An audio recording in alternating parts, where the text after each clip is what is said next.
Marie-Josée Pérec qui a appuyé sur l'accélérateur. Dominique Strauss-Kahn entre les mains de la police à New York. L'abolition de la peine de mort en France. On commémore aujourd'hui le 20e anniversaire de la mort de Léopold Sédar Senghor. Bonjour Pauline Jacot. Bonjour à tous. Ancien président du Sénégal, essayiste, poète, celui qui a traversé le 20e siècle, Pauline, n'a cessé de vouloir jeter des ponts entre l'Afrique et l'Europe, entre ces deux cultures, la France et le Sénégal.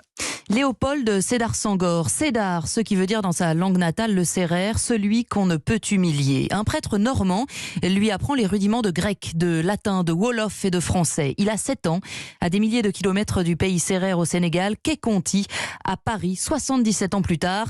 Il devient le premier écrivain noir à être élu à l'Académie française. Je pense qu'on a fait confiance aux poètes et aux professeurs que j'ai été pendant 25 ans en France, mais aussi aux militants de la francophonie, voire aux militants de la négritude.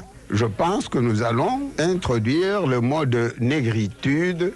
Je n'introduirai pas gréver pour faire la grève. Je n'introduirai pas essencerie pour un poste d'essence.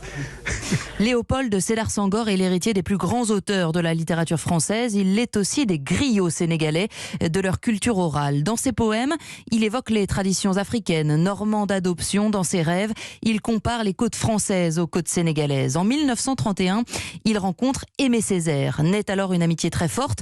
Les deux hommes lancent ensemble le mouvement de négritude, courant politique et littéraire qui porte l'ensemble des valeurs du monde noir.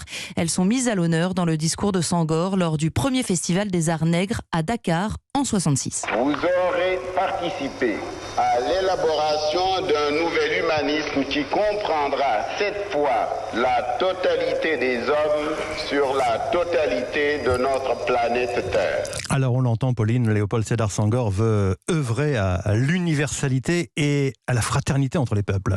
À l'image peut-être de son amitié avec Georges Pompidou, deuxième coup de foudre amical. Pompidou qu'il rencontre au lycée Louis-le-Grand à Paris, classe préparatoire littéraire où il lit tout ce qu'il peut, Proust, Giraudoux. Ensemble, ils vont au théâtre, au cinéma. Une amitié qui incitera Léopold Sédar Senghor à s'intéresser à la politique.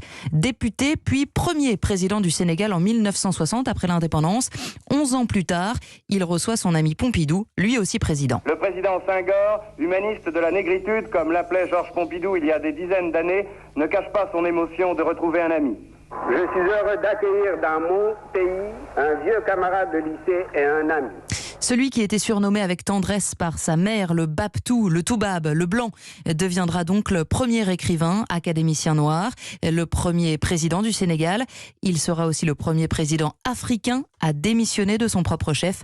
Il quittera son poste en 1980, 20 ans après avoir été élu. Merci Pauline Jacot. À suivre, 7h40.